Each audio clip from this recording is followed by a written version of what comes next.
we take an approach that is not about telling students, it's about creating opportunities for the students to discover and explore and learn. How do we get that student to think of an agriculture career instead of a nursing career? Kids aren't going to consider a career in an industry that they think is lame. As great as the experiences in a classroom are, they are not as impactful as going out of the classroom, seeing the crops, digging their hands in the dirt, talking to the farmers, seeing the equipment. And so it's really getting students out of the classroom on the next step of their agriculture education journey.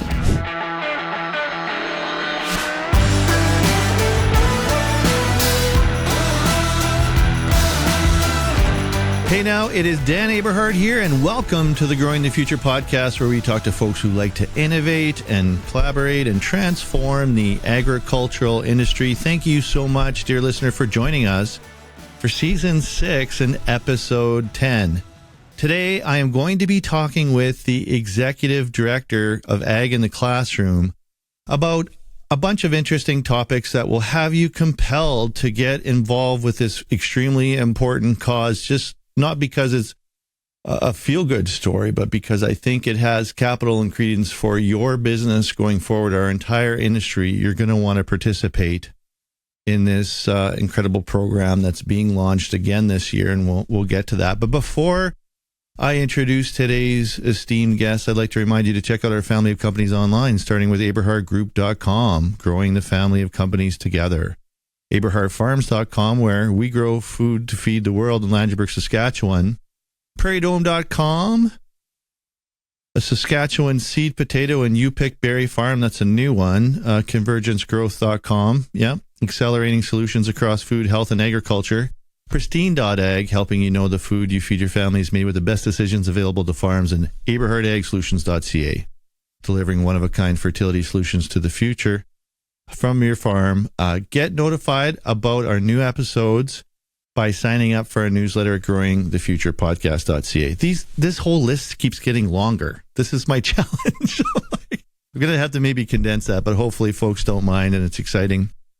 All the things we're honored to be involved with. So, that being said, my next guest is a passionate leader rooted in agriculture who views her work as an extension of her love for the industry. She's just telling me how she eats, sleeps, and breathes this. She was raised on a mixed farm near Jasmine, Saskatchewan, and still is actively involved in the farm life. She holds a Bachelor of Science in Agricultural Economics from the University of Saskatchewan. Maybe some of you listeners have been there. She has extensive global experience, having lived and worked in Uganda and Australia. She's dedicated to connecting kids with meaningful food experiences, helping them appreciate and respect agriculture's local and global impact. Sometimes we forget how far our produce goes around the world. She's also a proud mom to two spirited daughters, I can only imagine, Alexandra and Jordan. By the way, Alexandra, that's my daughter's middle name, and she just told me she's going to name her daughter that, so that's very interesting. Alexandra and Jordan, it's lovely, who share her love for gardening and football. So today we're going to talk about Ag in the Classroom, of course. And Ag in the Classroom is launching its second year of the Acres for Education campaign, and their goal is to raise $100,000 to provide out-of-school experiences like farm visits for students to learn about agriculture directly from industry professionals. And last year, this program raised $70,000. They funded 700 learning kits that reached 17,000 students, if you can imagine. So this year, they want to go more hands-on. We're going to talk about that, but we have some interesting angles to kids and learning and agriculture. So you're going to want to hear all this directly from our guest, Sara Shymko. Welcome to the show, Sara Shymko. Thanks for having me, Dan. Well, this is exciting. You've been on the show before, and I know Terry and I both have been involved in various ways, and I had the opportunity here in Brandon to do a session with the kids in a school where there was 26 different languages spoken. I only speak English, so wow. There was 20. So can you imagine? So these kids coming from all around the world, future folks involved in agriculture. But I guess we should start I wanted to hear about your journey too, and you're from the farm, and I don't know where Jasmine is, but I know where Australia and Uganda is on Google Earth. I could bring that up. But You started in small town Saskatchewan. You've been around the world. Let's hear about you and then get on to the program. Yeah, for sure. So I was very fortunate to grow up on a farm. Ituna, Jasmine area is just, it's about 45 minutes west of Yorkton. So I like to say that I kind of grew up on Old MacDonald's farm because we had chickens and pigs and we milked cows and a big garden and, grain farmed and cattle. And so I think when we all left home, I've got 3 siblings, so too did all of the other animals. And I think I can draw a correlation to the cheap, AKA free labor that left. So I grew up in agriculture and on the farm. And, there's a couple moments that stick out for me. One of them, and was almost the catalyst to choosing ag economics, was my dad was shipping a grain car of flax. And he said that there was a fire in France, I think it was, or somewhere in Europe. And so the price of flax went up. And I remember being a little bit mind blown that what happened so far away really impacted what was happening on our farm. So that kind of drew me into the world of ag economics. And then I realized, oh man, there's a lot of graphs in here and you really got to know a lot of things. So I did complete my degree. Then went on, I guess, a bit of an adventure and spent some time in Australia, worked with a few crop production companies here, then landed in Uganda in East Africa for 2 years. And that's really where I think came face to face with food insecurity for the first time and really realized the importance of food and farming. And coming back here to Saskatchewan after I spent 2 years there, I also worked on an Indigenous reserve. And I think, Drew, there are some parallels certainly, and unfortunately with, some of the communities in Uganda that I worked with, and kind of fell into this job, which was able to blend where I think my heart was in education and where my passion was in agriculture. And I've been here for a really long time. Don't want to say how long, but in the time I've been here, I have seen the interest, not just from teachers, but from society in general around how our food is grown. And there's so many questions now that people have today. Everybody wants to do the right thing when it comes to food, and there's so much noise out there. So with the rise of Google, because like I saw the other day, I'm older than Google, there's an abundance of information. Information is not the problem, but knowing how to sift through this information and knowing what's credible and having experiences to draw on that you can say, well, wait a minute, I'm going to challenge what I'm seeing in the social media post or on TV because I've had other experiences. That really drives me to break some of the myths and misconceptions that are out there about agriculture. And at the same time, we're working in an industry where there's a growing labor shortage and farms are also getting bigger, but the amount of people involved in those farms being successful is actually growing. So combined, there's this incredible opportunity to inspire the next generation to be part of the decision makers and part of the agriculture industry that we need. I want to ask you about something that you said. Because I wasn't sure what exactly you mean, having grown up in Saskatchewan and really been in Western Canada all my life. What is food insecurity? There's the UN definition of food insecurity, but really it's about people not having access to affordable, nutritious, culturally relevant food. And that cultural relevance is really important, right? If you provide food with people, if we got a whole dump of the plantain here, I would have no idea how to cook it. So even if I was starving, I would not know how to cook it, right? So for people, many places in the world and here in our province and in our communities, there are people who don't have, that access to affordable, nutritious, safe food. And on the other side, you have farmers who are growing it all. What perspective did you gain by going around the world? And how do you think we could gain some more perspective here? How can we gain more perspective here? I think it's about being open to having conversations with people, who have had these experiences or are in different situations. Often we tend to be around people and have the conversations in echo chambers, and we don't get outside of that. And all you have to do is be willing to break that a little bit and being willing to listen and not immediately having a judgment on why something is the way it is, to learn a little bit more.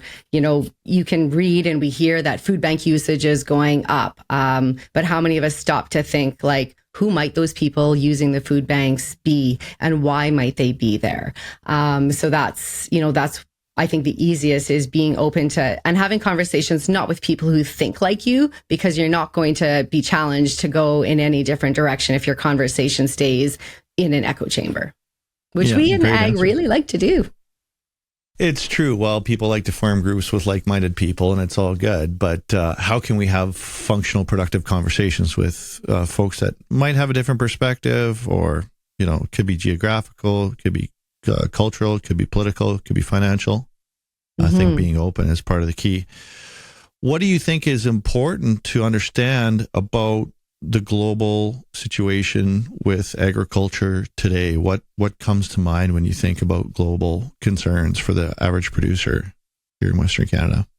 Yeah, well, we operate in a global market, right? And so when there's concerns and, policies that are being put into place in other countries with respect to some of the technologies that we find very valuable on our farm, whether you're going to, take something like Roundup, right, and the banned use of Roundup, that directly impacts farmers, here in Western Canada. When you look at this situation, globally of unrest or war, that's directly impacting what's happening in agriculture. Take the situation in Ukraine and, in Russia and the corridor for wheat being closed.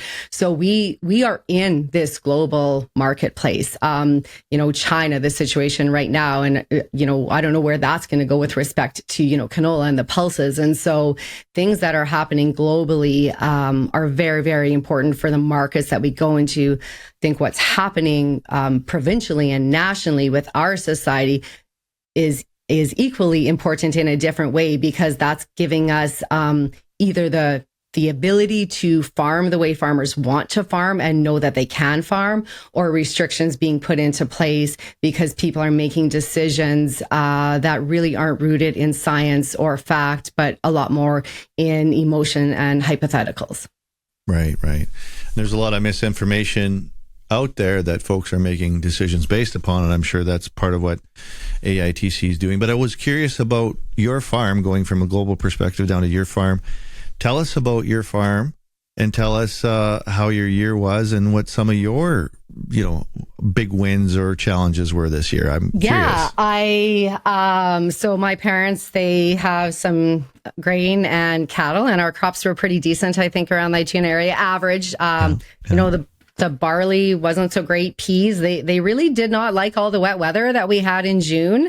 I was teasing my dad when I was out there. I said, Dad, I think you forgot to spray this part of the field. He's like, nope, I sprayed it. It was just, but our canola and our wheat were pretty decent. So we're a fairly small farming operation. My mom and dad do the bulk of the work. My nephew, who grew up in Regina, actually is really hoping to take over the farm. He's studying ag. He's going to be done this year. So we'll be looking to hopefully move to the farm. Probably will need some supplementary income to do that. I go home very often, not as much as my brother, though. He lives in Regina. So I think, still in a place where we're really lucky that we all love to come back to the farm and come back and help out. And my mom is really trying to convince my dad to sell the cows this year, but I don't think is going so well Classic. For her yet. But it really keeps me rooted. We live in an area too around Ituna where there's certainly some quite big farms, but a lot of different sizes. There's some cattle operations. And, there's some foreign ownership that's in our area of land. And so that's, something I know we're not talking about today, but I think in the global context, that's also something interesting here that's happening. But yeah, just really, really fortunate and privileged to still be able to be part of the farm and deeply connected to what's happening and in the know, right? I can always call my dad when I've got a question. I may not always like his answer, then I just go somewhere else. So, Farming with family, being in business with family. What a blessing. Well, how do your daughters see it? You said that they, in your bio, it says they kind of share that love of the land.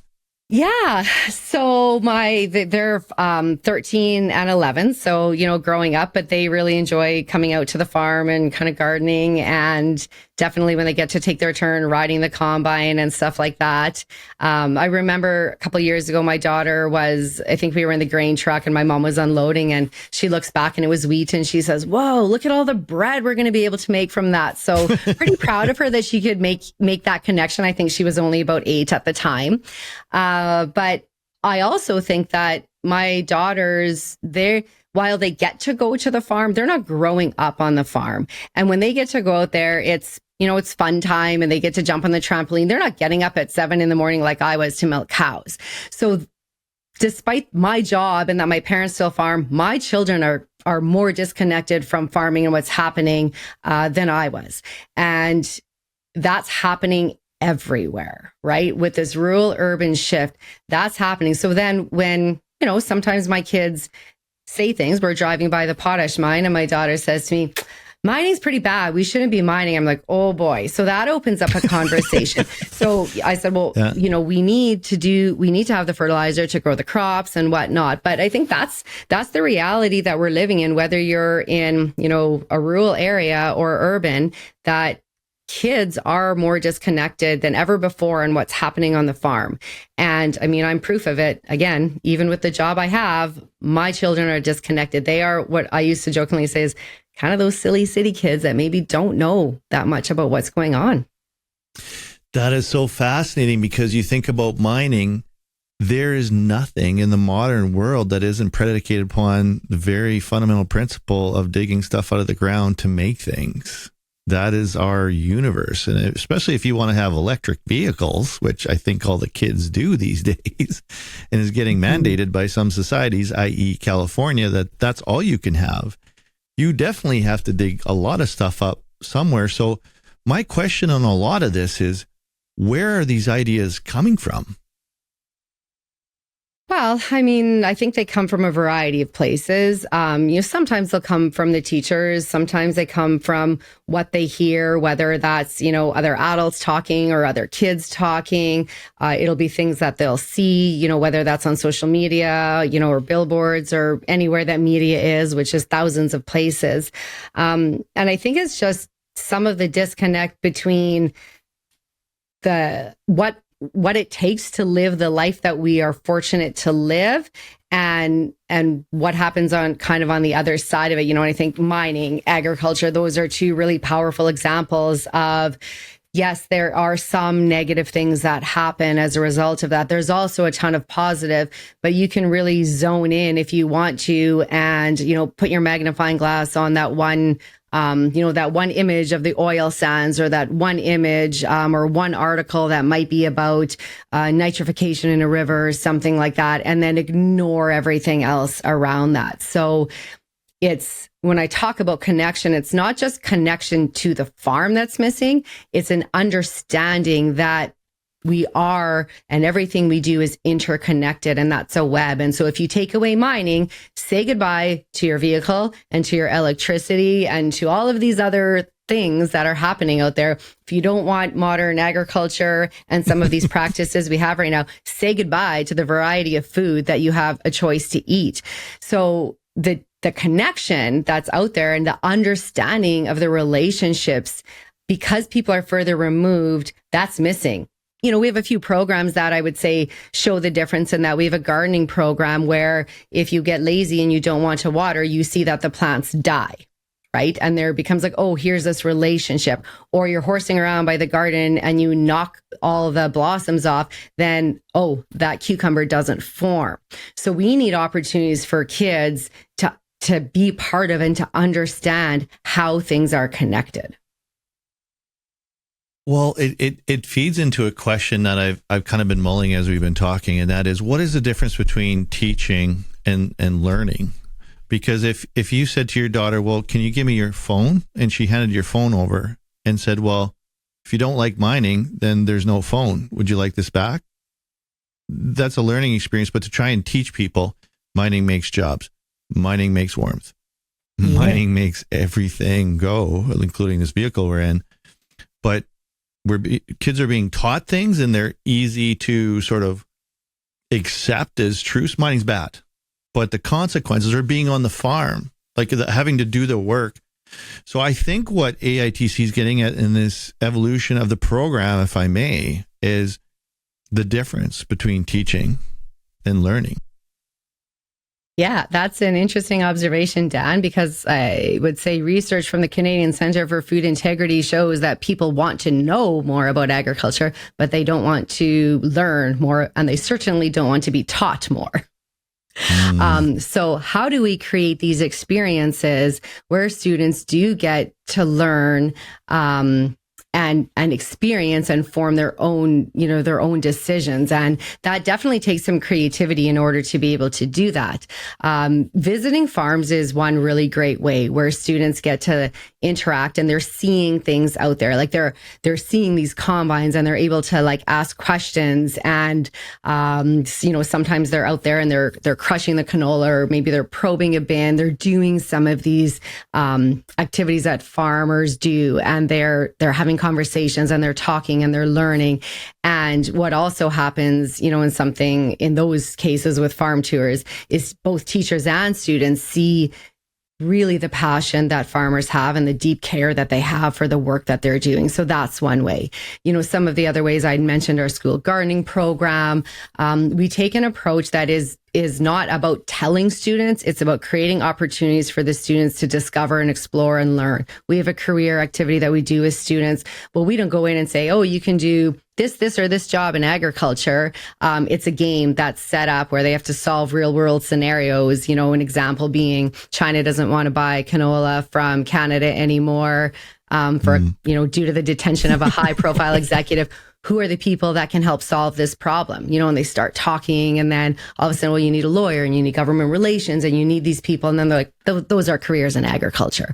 So we take a really creative approach to say, at the end of the day, we want students to take actions that reflect their care for and contribution to agriculture. What are all the things that we need to do, and how can we get there?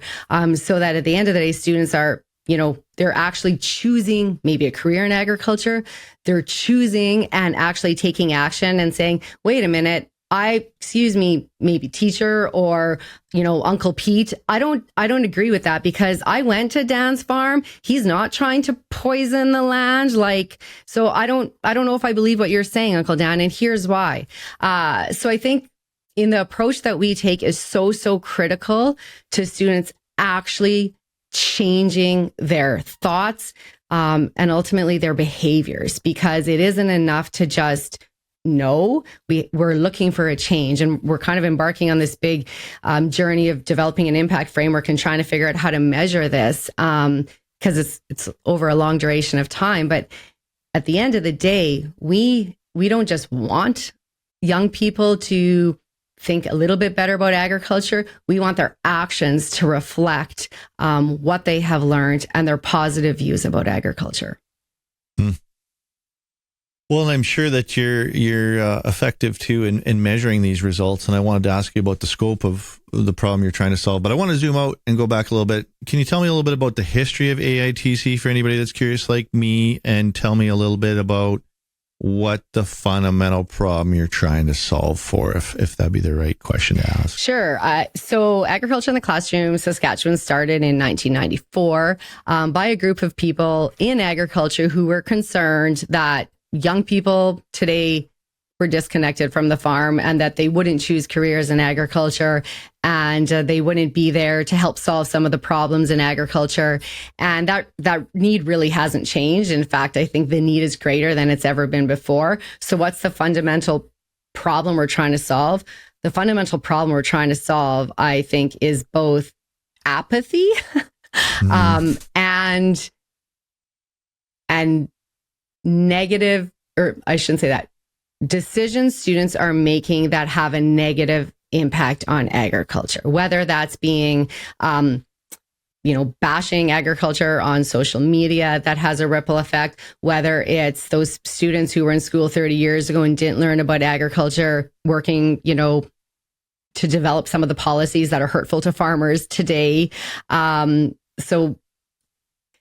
The reason still exists, and I think the need is greater than ever before, but it's a journey to get there, and we cannot do it alone. because there's too many kids. They're too far removed from the farm, and we really need the help of the agriculture industry to support us so that agriculture is stronger and the businesses that farmers are running can thrive into the future. I want to talk about the scope of this because we think of 17,000 students. It sounds like a lot, but is that a lot? How big is the No, it's not a lot. opportunity? And just to clarify that number, so the Acres for Education campaign directly reached 17,000 students, but last year, collectively, our initiatives reached 73,000 students. And we provided multiple learning experiences to those students, or to some of those students at least. So that's about a third, not quite, of the students in the province. So there's work to do, certainly. Mm-hmm. I'm wondering a little bit about the strength of ideas over time. Because it seems to me that, years and years and years ago, we had some information, but now we have a lot of information. But we seem to know less. We seem to understand less. And it seems like the power of ideas are increasing. How do you rise above the noise? Do you agree that the power of ideas is increasing and it's noisier than ever to try and get sane messages across? Like mining isn't bad, for example? For sure. I was just at a social media workshop a little while ago, and the average time that people spend on an ad is 2 seconds. 2 seconds. People are making decisions sometimes on 2 seconds, right? So there's so much information, and people are inundated with media in different ways. And so it's so much noise.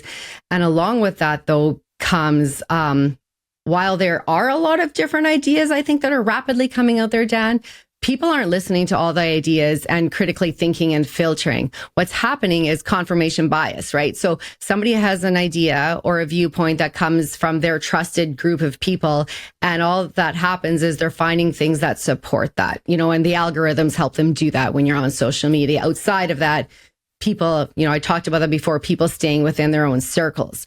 So in the case of agriculture, let's say that, there's young people out there whose parents, I don't know, let's just say, think that organic is the only way that farmers should be farming. Well, that is what is going to be fed into these students' social media. That's their parents' friends who are going to talk that way. So unless there are opportunities which happen through school to allow students to explore different viewpoints, they're just going to stay right on that same trajectory, and they're not going to think differently. So while, yes, there's a million ideas that are rapid fire, few of them are taking hold because it's actually harder and harder, I think, to get people on board with the new ideas or the new ways of or different ways of doing things. My perception of what's going on at a public level is that it's almost as though crazier and crazier ideas are being espoused or discussed or voted upon, or whether you're watching the American election or the Saskatchewan election. I found myself wondering, why is this a topic? Is there not better use of time to be focused on other things? And what are some of the things in agriculture that you're trying to combat that are simply absurd and off base? Let's be real. Yeah. Oh, there's a lot to unpack there. So I think, just really quickly, I think the crazier it is, it can rise above the noise. So you pay attention to it. I think that's one thing that happens and is happening in our elections. I would say sometimes the other thing that happens is there's so much big and heavy news and topics out there that people go to almost the frivolous because it's easier. And even though it is kind of ridiculous, there isn't as much investment in reading or researching or talking about that. You kind of go on the crazy side. So, in agriculture, there's a lot of different craziness that comes out for sure. And a lot of it is revolving still around a fear around technologies like genetic engineering, right? And even though we're moving and there's a lot of different things happening, that's still a fear that's out there. The pesticides and fertilizers, there's still a lot of fear around that and around conversations. I would say what's really interesting though is when you have groups of students in that you're working with, they aren't actually that scared about those things, but that's coming, I think it's in society, and that's kids are a part of society, so therefore they're a part of it. We have, especially younger kids, they can really deal with the reality of like, an animal being butchered and they're going to eat it. They're kind of like, oh, a kill plant. Okay, I get it. Don't lie to me. That's what it is. That's fine. Done some things with high school students trying to assess their views on genetically modified plants versus genetically modified animals. There's, not a lot of fear around plants, certainly is with animals. So different concerns, I guess, are out there. And as much as we're trying to reach students, we have to reach students through teachers. So it's really teachers that we have to try and assess and figure out where are they, how do we get our resources, our programs into their hands so that they're willing to use it and willing to teach it, because they're members of society and they also have their views. So that happens for us in a number of ways, taking teachers out around around the province to different farmers, different events, making sure everything we do is aligned to the curriculum. And then they're like, oh, I didn't really want to teach about agriculture, but you have this really great science resource. So I'm using it, and I actually learned myself about different things. So we're educating the teachers often just as much as the students, because many of them don't have an ag background either. So explain this regulatory link to me, because I know you made the connection between lots of these young folks that grow up to make decisions. I think could have a really big impact on how we farm. And I don't know if you've been following, but look at the American election. RFK Jr. has been talking about a lot of different things, and that's his foray. That's his forum as an environmental lawyer to get into it. I mean, where's the ball going? Where's the puck going? And how do you see the regulatory landscape changing here? And how does that connect to the kids in the classroom? Yeah, that's a pretty loaded question. I'm not sure that I can measure this yet, but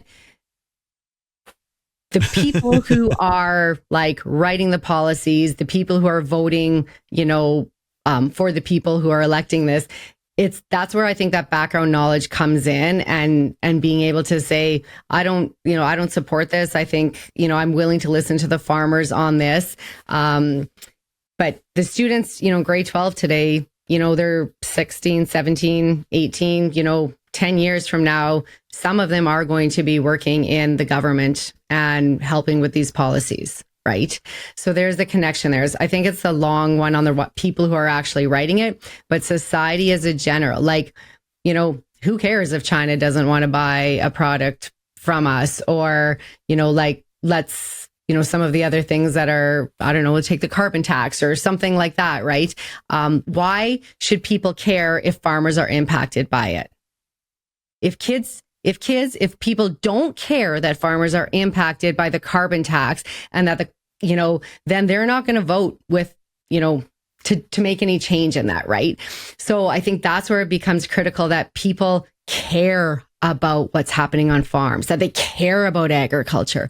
They maybe don't know everything about it, but caring, respect, having that basic understanding. It's like, I don't know what's going on in the medical field, but if a whole host of doctors say, hey, this is a bad thing, I'm going to trust them because I don't know, right? But I want to know that I can go to a hospital and have my illnesses or diseases taken care of, that I will be safe. So we need to build that credibility among agriculture and that care for, so people who are, instead of saying, well, it doesn't matter, I'm just going to buy my food at the grocery store, I don't really care what happens to farmers, that people are like, whoa, this is important to farming. Do we want to keep farmers in Saskatchewan productive and growing, helping out with the environment, the things that we're doing? It's also about students caring, and it's about people caring and having that connection, because if they don't care, we're screwed. I think that's an important distinction. The question might be, how do you get people care enough to go talk to the people that are producing these goods? And do you care enough to learn all of the concerns or the factors involved, as opposed to making a decision in a vacuum? I'm kind of curious where you as a leader and you as an organization position yourselves. Do you take a position on things as such Do you sort of have a playbook about what you want to see and what you want kids to know? Or is it more about, we want you to care enough to go talk to a producer when you're a decision maker? We want you to care enough to investigate agriculture as a career. Or we want you to care enough to question what you're seeing in the media and actually know more. So Dan, I'm wondering if you were maybe a fly on the wall in our strategy planning session that I just got back from, because you're nailing some things there. I think it's both and. We absolutely want them to care enough to do all of those things that you just said, but we also want them to have enough knowledge and understanding of agriculture, of the way plants grow and the crops we grow and animals raise and the technologies, so that they can actually apply critical thinking skills when they see something that is incorrect. Because if you don't also have that knowledge and that understanding, caring isn't enough, because you might kind of go in a direction that actually isn't based in truth, right? So you need both. You need to understand that, hey, these are like not only the crops we're growing, but this is how we're growing our crops. And this is why farmers are using some of the technologies. This is why there's being research done into drought resistant crops. So it's an understanding and that caring merged together. And then the decisions that are made will reflect that. And also students understanding that they have an impact and a responsibility, because when they, whether they're influencing their parents on what to purchase in the store, or when they graduate from school and become, consumers on their own with their own dollars, they're also making choices that will have an impact on agriculture. Well, I'm hoping that our dear listeners feeling pretty fired up by now, because I know that I am, and I'm ready to run out in the streets and do something. But I know something you could do. Wait, I know you have the answer as to what we can do. But before we get to that, and it's going to be actionable, I really want to impress upon the folks listening, there is a real reason that you should care in the same way these kids should care about your farm. You should care about these kids, because this is a direct operational investment. I believe you have some statistics and numbers. It's not just all touchy-feely, warm fuzzies here. Talk to me about the labor pool, not just regulatory, but like, we still need people to work on these farms. And I think everyone feels that pain. Talk to me about that. Yeah, I mean, there is a need now and in the foreseeable future for both skilled and unskilled labor in agriculture. Right. So there's, a lot of students out there who don't want to pursue post-secondary, who want to be out there working, in the air with their hands, and they're thinking about jobs, when they could be thinking about jobs in agriculture. Then there's a whole pool of people who are really interested in pursuing, higher education. And those are, people who are going to be the future agronomists, maybe on your farm, sales reps, scientists, you name it. We're all fighting, actually, all of the industries are fighting for this pool of talent that's in high schools today, because every industry is shortage of people. So how do we get that student to think of an agriculture career instead of a nursing career? So what is it that we can do? First of all, kids aren't going to consider a career in an industry that they think is lame. And I maybe don't know the cool term to use right now. Right. But it can be like, ooh, agriculture, like, why would you want to do that? Right? I think it's Skibbity Riz or something. Skibbity Riz. You would know. You have teenage daughters. Yeah. So. Oh, well, they always laugh at me when I try and use that. So I think we're looking at, the high school students that we are in touch with today. Some of them get, internships or summer jobs, right now, next year with businesses on farms. And then it's the future pipeline as well of people who can work in agriculture, but only if they see that as a viable, exciting, dynamic career option for them. So that's the work that we are doing on the career promotion side of things in the high school. Wait a minute, Sarah. In 10 years, are we going to need any human beings, or is it just all going to be Tesla Optimus robots with chat GPTs in their heads? So I'm old enough to remember when computers became popular, I would say, Dan, because I took typing. I took typing in high school on, a typewriter, and the fear around computers taking everybody's jobs away. And so I'll turn it back on you. Have computers overall taken jobs away, or has it created new jobs that 20 years ago we didn't even know would exist? You got me. You got me. That I actually believe that.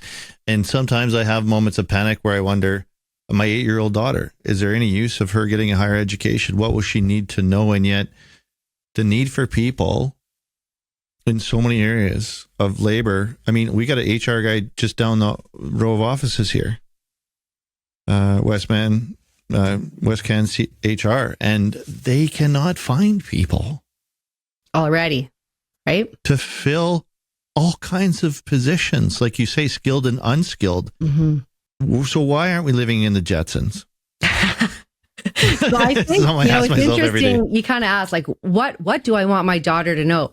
I think this is that foundational knowledge, right? And this is also where this, these 21st century skills are that people talk about. Like, we are going to need people who can problem solve, who can communicate, who can, think creatively. So as much as we need students to have a basic knowledge about agriculture, basic knowledge, we don't need them to know the ins and the outs, and we don't need them to have a PhD, level of understanding about the decisions that you make on your farm, but we have to have them, they have to understand the basics, right? They have to understand that, some of the stewardship practices and what we grow and why we're growing it, and they need to know the importance of technology, and that technology is going to continue to evolve and change, and that they can, if they're interested, have a career in that.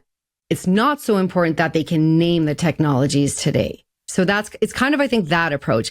And whether you take the stewardship angle, the animal health, like, sure, we want them to know, we talk about the different, housing for chickens, but what's really important for students to know is that people are researching the behavior of chickens so that chickens are cared for, live longer, fuller, more productive, and it's going to continue to evolve. Because if our young people can develop these skills, these soft skills, so to speak, that actually, I would argue, are pretty hard skills for most people to learn, that's what our industry needs, not people who can regurgitate a whole bunch of facts. It's really about the way that people are working and the way the minds are. That's who I look for in my team. I'm sure that's who you look for in your team. Look at you and the businesses that you listed. You've got that innovation spirit that's coming through, right? And you're creatively seeing the problems that are presented and finding solutions for it. And that's the people that agriculture needs.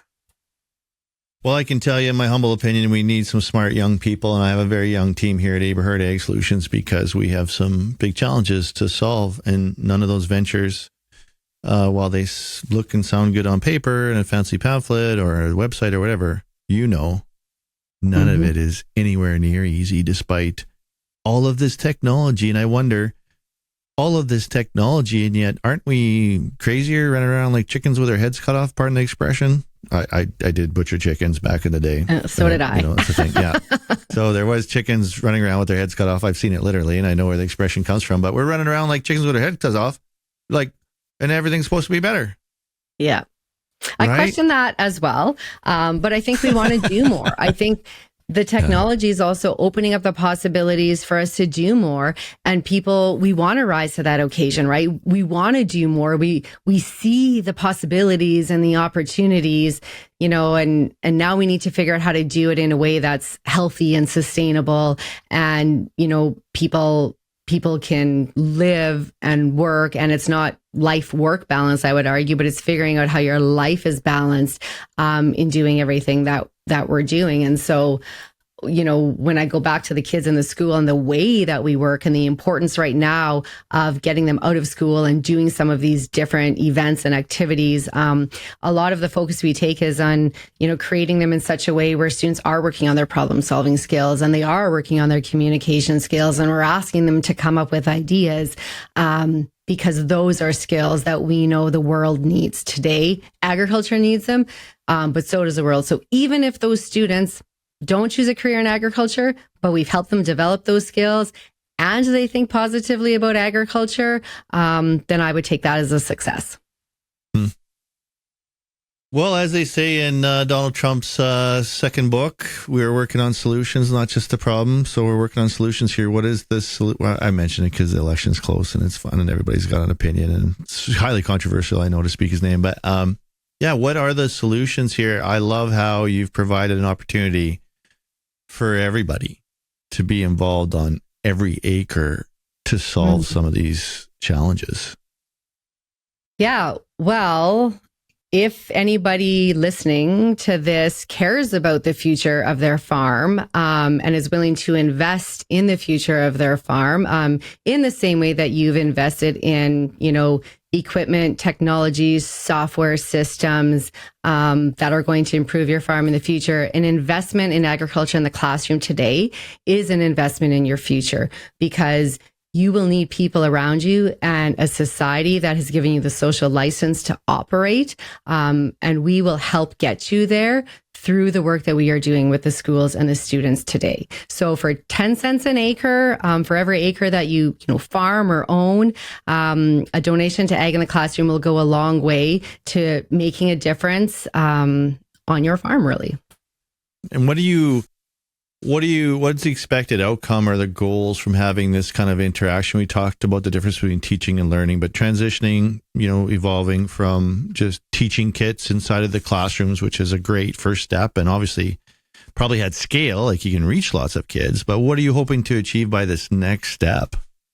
Right. So getting kids out of the classroom and into some agriculture experiences, whether that's, an expansion of our farm tour program or more food farms or just really out of school activities, because as great as the experiences in a classroom are, they are not as impactful as going out of the classroom, seeing the crops, digging their hands in the dirt, talking to the farmers, seeing the equipment.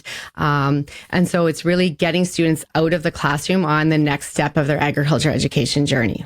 I really believe that, because one of the biggest things I'm trying to impress upon my daughter, who just informed me last night that she's starting a teaching club for grade 3s and 4s, and they're going to teach all kinds of stuff. I said, that's really great because you're going to learn if you like teaching. She said, what? I said, you're going to find out if you enjoy teaching. And that is a check mark in terms of do you, don't you, is it a passion? Are you amazing at it? Do other people think that you should do this for the rest of your life? Would they love to be taught by you? And what makes me terrified is a lot of people can invest 5, 6, 7 years in an education and come out and get to their first day of dentistry and realize they hate digging in people's mouths. And I don't mean nothing against dentistry. It's a very important profession, and that, frankly, my daughter is talking about being a dentist. But how would you know? And if you don't get onto a farm and you don't get that impression, and it's like, wow, you loved animals or you love the concept of growing food to feed the world, how would you know? And isn't that the function of the school, to try and expose kids to options in a way that's functional to help them avoid investing in things that aren't going to come to fruition? Yeah, and Dan, the great thing is the demand from educators for our programs is through the roof. So we don't have to market ourselves to the teachers, because teachers are hungry for the programs and resources that we provide. Our challenge right now is in building up the capacity to meet that demand. Mm-hmm. And so, I look at it from the perspective of saying, well, if you have teachers who are asking questions and want to bring food and agriculture education into the classroom, and Ag in the Classroom doesn't have the resources to support that, where are they going to get that information? And where do you want them to go? Because they'll go somewhere. Well, they've found out, like, do you want your kid driving down the highway, looking out the window and going like, oh, like agriculture is bad? And it's not that there aren't issues or concerns or things that we need to do better, whether it's mining or energy or agriculture, granted, but it's come light years. And it's the reason that we have society that's so wealthy that we have time to ponder these things. Normally, a couple generations ago, we were so busy chopping wood and hauling water, we weren't concerned with these things. And Dan, in many parts of the world, there are still people who are subsistence farming that don't have the time, and the privilege to live that we do and ponder these big questions, right? And that's the reality of it. So students' perceptions about agriculture and thinking like, oh man, this is pretty cool, or like mind blown because they're like, oh, wheat turns into bread actually that I'm eating. Like I can see this happening. That excitement, that light bulb moment for that young student, for that older student, for the teacher, that's what changes things when they're like, oh my God, like for me, when I was like, what? Like the price of flax is impacted by what happens, in Europe. That's amazing. That's so cool. Like I can see this connection. And I would say part of it is everybody wants to be connected in this vastly like externally connected world. We're not very internally connected. So then, and I have seen it in students who have had an opportunity to be part of some of our gardening programs, choose careers in science as a result of that, or come to our career expos and be unsure about what they wanted to do and know that they had, some sort of interest in plants and choose to go to the College of Ag Bio. So we do have an impact with the programs that we're doing. And now we need a deeper impact and we need a wider impact. And we need farmers all over this province to support us so that we can do more. Wow. That's a rallying cry if I ever heard one. Well, talk to me about the benefit to the folks that are involved, because let's face it, we're all extremely wealthy. We just don't know, and we don't always appreciate it. And I don't really hardly know anybody here in Western Canada, frankly, that's missed a meal in agriculture. I don't. I mean, and we have homeless people. We have people with less. And we have real problems, but a lot of it's 90% of the problem, I think, sometimes is our thinking.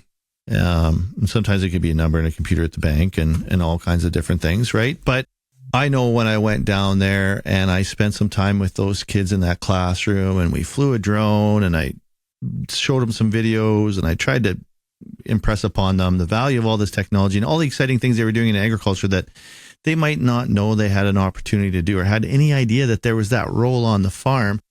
So what are you seeing with farms that host kids or farms that get involved or people that go and talk to the classroom? There must be a theme there of just the gratitude, the gratefulness, the blessing of being able to give back. You must see that a lot, eh? Yeah, absolutely. Absolutely. And that's why we have a lot of repeat volunteers, for our classroom presentation program in March, for farm tours, is when there's just as much excitement on the side of the farmers when they see the light bulb moment go off for the students. And farmers have a lot to be proud of in the work that they're doing. And many of them are very, very humble. And yet there is that pride that comes through when they have an opportunity to share, their story with students and with teachers, because there's always the wonder on the side of the students and the, whoa, like that's cool. And I didn't know you did that. And I think there's a real feel good moment, opportunity for the farmers here. So they have a lot of fun and it means a lot. And then the result is something that's really, really valuable, from an economic standpoint to the farm too. And not all farmers are willing to host kids. Maybe they're not close to a school necessarily, or they just don't really want, the students around. Great. You can double your donation to us then and still make a difference. There you go. I love it. Always be closing.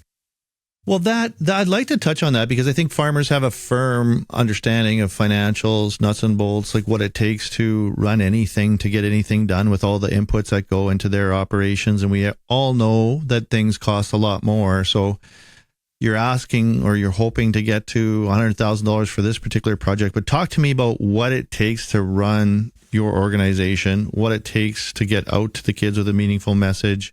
What are the nuts and bolts financials of what you're trying to achieve here, and why does it matter? Like, is 10 cents an acre a lot, or how many folks do you need? Or well, 10 cents an acre would be a lot if every acre in the province, if we got 10 cents for every acre there was in the province. And I don't have the numbers in front of me, but I have done the math. Yeah, but it's really low right now. And even if I'm going to say, even if I include the contributions through the commodity associations, it's still very low. It's not 5%. It's really low. What does it take? It takes a lot. I mean, we have a team of people here in communications and finance and resource development and programs. And we don't just, teachers don't just jump up and invite us into the classroom without all of the work we have done to build these relationships with educators, go to their different professional development opportunities, spend time meeting with the Ministry of Education and the superintendents and the school division consultants. I would say it's, all of the work that goes into it. And then, actually, Dan, it's like, what's the the sense that you would get for a can of soup if you grow peas, right, is very little for the peas, because while the peas might be the most important ingredient, there's all of the other things that happen around it and all of the people and the marketing. And in some ways, I think when you work for a charity or the work that a charity does, people are only ever looking at the output and saying, now, why would it cost that much to do that one classroom presentation? So we'll value a classroom presentation at $500. That's our hard cost to it. But we would not have students and teachers even signing up for these if we hadn't done all the work and continued to do all the background work that we're doing. I run a business, same as you do. It takes people to do that. It takes time. And we're really fortunate to have some really good business supporters. The government supports us. And my budget is, it's a pretty healthy budget, and it's not enough I'm still saying no to teachers and students. I'm saying no to classrooms. Yeah. The need's much bigger. Yeah, I just did the math, and 10 cents per acre in all the arable acres in Western Canada would be $7.2 million, which I imagine you could change some hearts and minds, and we'd have lots of people working in agriculture. That would be amazing. Let me say my budget is nowhere near that healthy, but that's an indication, right? So whether you're listening and you farm 1,000 acres, 10,000 acres, 30,000 acres, our ask is 10 cents per acre, because it's relative. If I can ask you, Dan, give me a ballpark range for, input cost per acre on a farm today. Well, here's the thing. I was just going to do that math too. And to be fair, I'm in Manitoba. But if you go on MASC's website, the average cost of production today in 2024 for a crop of canola is $637. And we're hoping we're break even here and making a little bit of money. So yeah, you times that by 62 million acres or 72 million acres. There's a lot of output. That was your input costs? Just the input costs? Yeah. You'd have to break just that the input out. costs. Yeah, your overall, I don't know. I'm not sure what that would be. Probably $150 an acre just for inputs. Yeah.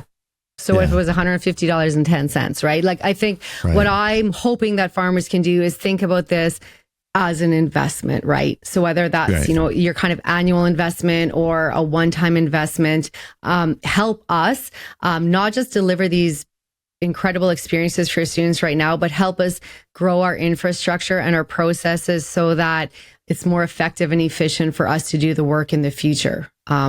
Because if we're still going to need to be here, I'm going to guess in 5 years, 10 years, I don't think we'll have said, check, there's no problems in agriculture. Everybody thinks everything's great. I wish that were the case. I don't think that's going to be the case, though. So we want to work as efficiently and as effectively for the greatest impact, just like you do on your farm. And support is needed to do that. And we're in a great province, Western Canada. I'll not leave my colleagues in Manitoba out either, because they do incredible work in Manitoba. So if you have any Manitoba listeners, Ag in the Classroom Manitoba has a fantastic program. They do such great work. Donate to them. Don't feel like, I'm in Manitoba, I'm off the hook. The issues are the same. The work that they're doing is the same in Manitoba. So feel free to donate to them. But yeah, I'm asking, I'm pleading, not just so I have a job here and can grow my team. I'm asking because I care about the future of farms in Saskatchewan, in Western Canada. I care about the future of agriculture. I want my kids to be able to buy food from Saskatchewan on the shelves. I mean, I know we import a lot of it, but I want them to be able to get a career in agriculture, not because our industry has shrunk to the point, because there was no workers in this gap period, that all of a sudden industry and businesses have closed. So we're all in this together, and I see tremendous opportunity for some of these crazy ideas maybe out there, Dan, to rise above the noise and get people excited about the future of food in our province, in our country. Well, I'm pumped up. I'm really pumped up right now. So I hope the listener is. And I really appreciate your leadership and what your organization is doing. I think it's extremely important that we learn how to have good functional conversations and experience that lead people to food production, to agriculture. And I love eating. I might even eat after we get off this podcast. Can I say one more thing, Dan? One last thought I want to share is This is really, when I talked about the relationships, and the connection, it's not a one-way connection. So if you're listening and you have an opportunity to have students out at your farm, or you're in conversation with teachers or people, let them ask questions and listen to the questions and think about that, because the concerns and questions that people have, they're often based on shared values, and that's going to drive us as an industry to be better. So when somebody asks you something that you actually think is ridiculous, just be like, tell me more about that. I want to learn more, because how powerful the decisions can be and where the future innovations can go if we're actually proactive instead of just responding to where society already is in their viewpoints. We have to get proactive. We have to anticipate where they're going. And we can only do that if we're curious. And for me, I work in this amazing environment where curiosity is there and it's ever present, and we can get there. And in ag, let's stay out of the echo chamber. Go beyond the echo chamber and get curious, and then take all of that to help drive the industry forward. Golf clap. I love it. And I'm going to sum that up in a Don Draper type fashion. I'm going to say, let ag be your classroom. Oh, wow. That's great. No charge for that one. I like it. No charge for that one. Let agriculture be your classroom. Isn't that part of the purpose of all of our businesses, not just to produce goods, but to educate us and, create some self-awareness and put us through an absolutely punishing and grueling, but highly rewarding journey. I can't wait to share that with my comms manager, Dan, because maybe that'll just become our new tagline. But that actually is the heart of it, right? Agriculture is so much that it really can be a classroom. It's that exploration and what you can learn. So yeah, I'm pretty excited about that. Every day we're hustling. Okay, well, I love it. How do people get involved? The easiest way is to go on our website, and it's AITC.sk.ca. You can just Google search agriculture in the classroom, Saskatchewan. There's a donate button a donate and a volunteer button right on our homepage. You can explore, learn more about our programs.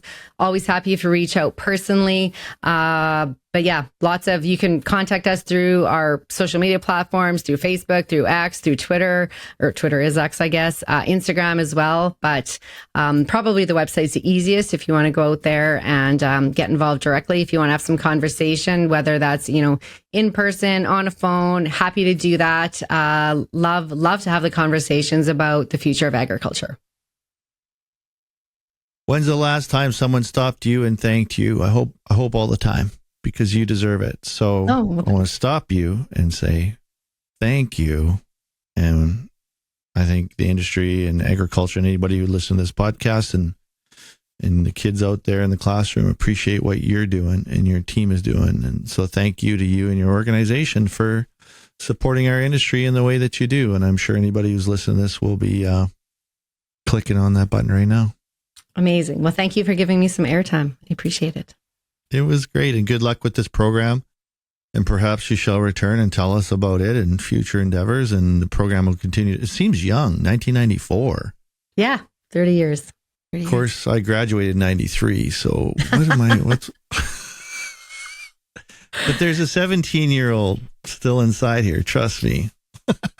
But that's why you're coming up with new ideas and you have that curiosity, and farmers do, right? If you look at all of the solutions that farmers have come up with, it's amazing. It's amazing.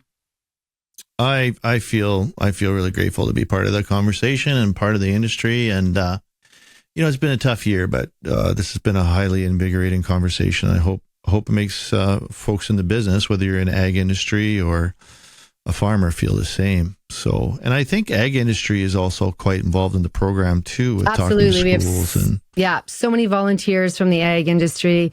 We're very blessed to have the community rally behind and support us and get involved in the way they do. And it's easy to be an ambassador for an industry that cares so much and is so innovative and is ultimately, helping to feed, clothe, and fuel the world. Well, hey, if you like podcasting, I'm doing it. And look at me, I'm rich and famous. Maybe my next career. Well, you're great at it. You sound great. You look great. People are going to love it. So thanks for coming on the show. I really appreciate it, Sarah. And keep up the good work. Okay, thanks, Dan. I appreciate it. Thank you. Okay.